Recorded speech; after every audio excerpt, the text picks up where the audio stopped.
Hello students, welcome back in YouTube channel are के राय sir. आज मैं आपको बताने वाला हूं कि संदर्भ प्रसंग सहित व्याख्या कैसे करें। मतलब एक क्वेश्चन आएगा आपका काव्यांश आएगा और एक क्वेश्चन आएगा आपका जो गद्यांश से रहेगा। तो गद्यांश या पद्यांश दोनों आएंगे एक एक। तो आपको उसकी संदर्भ प्रसंग और व्याख्या कहें तो भावार्थ एक ही बात होती है, तो वो लिखने होंगे। तो ठीक है, आपको क्या करना है, कैसे करना है, संदर्भ में क्या लिखना होता है, प्रसंग में क्या लिखना होता है। संदर्भ में हमें ऐसी कॉमन चीज़ बताएंगे जो आपको सभी कोई भी आ जाए, गद्यांश या पद्यांश एक जैसा लिखना है। बस आपको उसके पाठ का नाम और उसके लेखक का नाम याद होना चाहिए। तो बने रहिए वीडियो में। आज हम इस लाइन का संदर्भ प्रसंग और व्याख्या करके बता रहे हैं और आपको हिंट भी दे रहे हैं कि आप कोई भी आ जाए, यदि ये नहीं आए, वैसे तो यही इंपॉर्टेंट है, यही आ जाएगा। इसके अलावा यदि कोई और भी आ जाए तो उसको आप कैसे कर सकते हैं।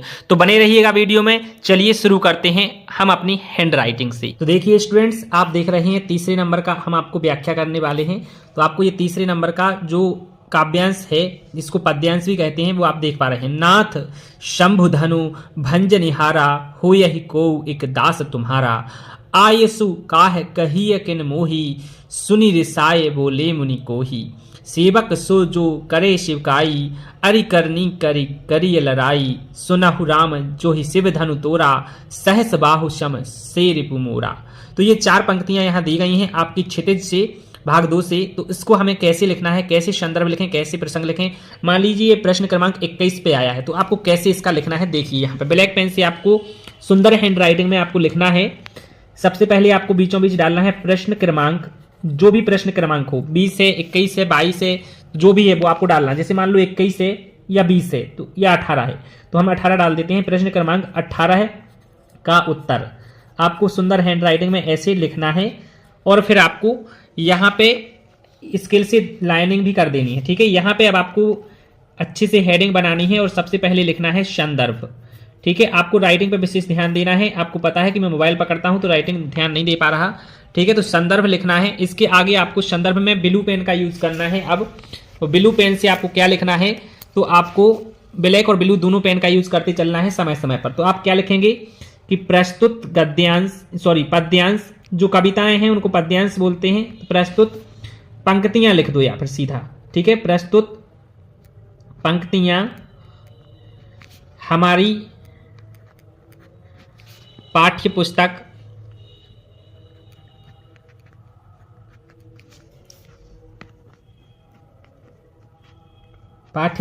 और क्षितिज का नाम लिखना है। तो अब आप ये ब्लैक पेन से लिखें यहां पे।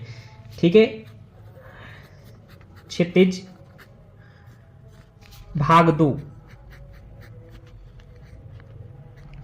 अब फिर ब्लैक का यूज नहीं करना है, अब लिखना है के पाठ, और पाठ का नाम क्या है वो आप ब्लैक पेन से लिखें। पाठ का नाम है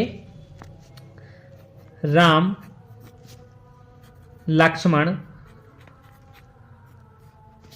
परशुराम संवाद।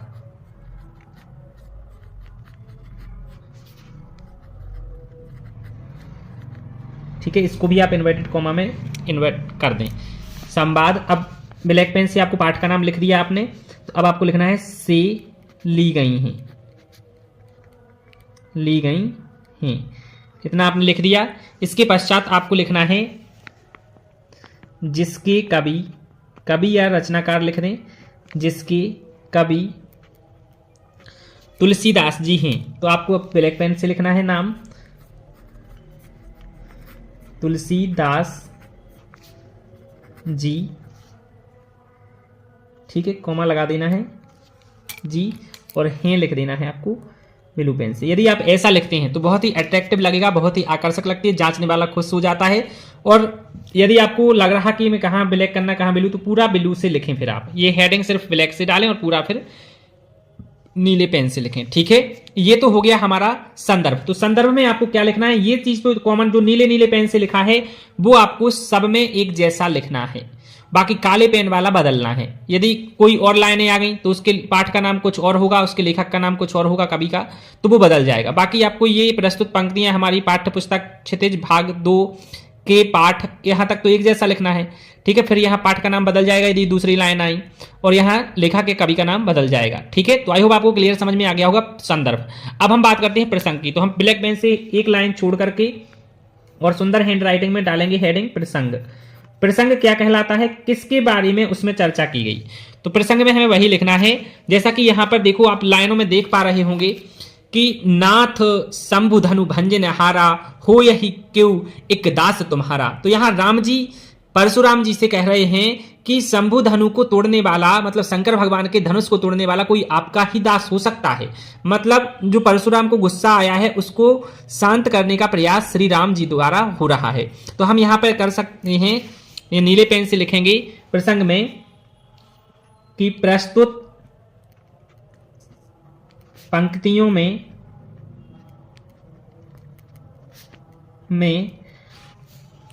शिव जी के धनुष, शिव जी के धनुष के टूटने से परशुराम जी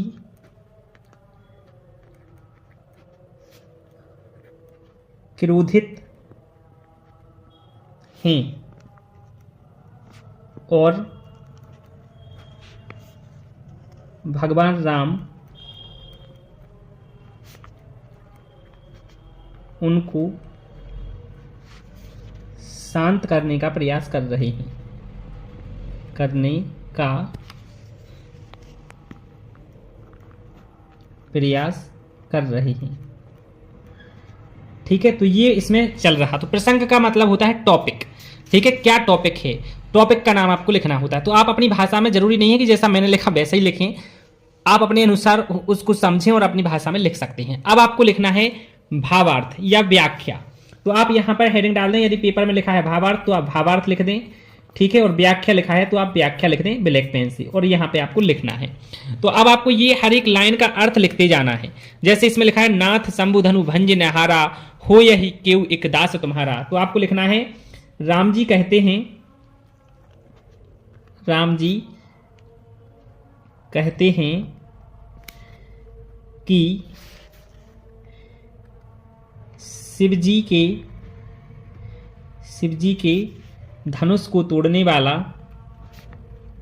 धनुष को तोड़ने वाला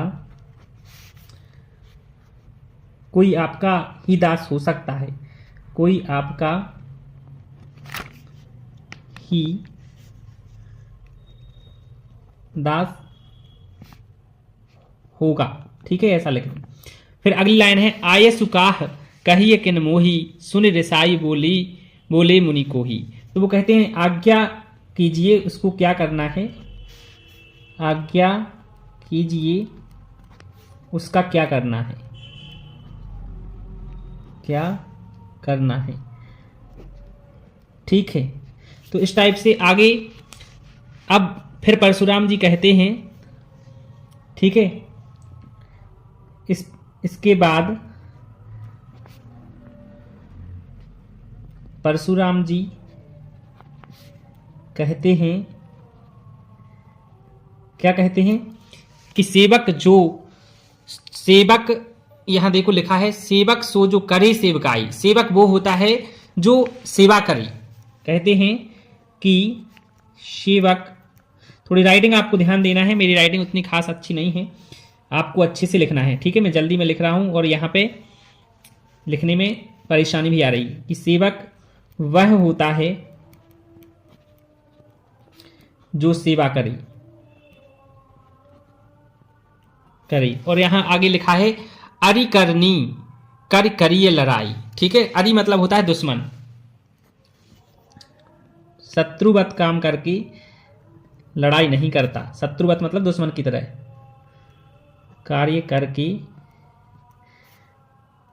लड़ाई नहीं करता। आगे लिखा है सुनहु राम जो ही शिव धनु तोरा, सहस बाहु सम से रिपु मोरा। तो वो कहते हैं कि सुनो राम, जिसने भी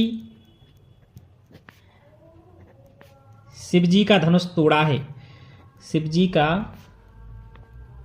धनुष तोड़ा है, वह सहस बाहु के समान, रिपु मतलब होता है दुश्मन, के समान मेरा शत्रु है।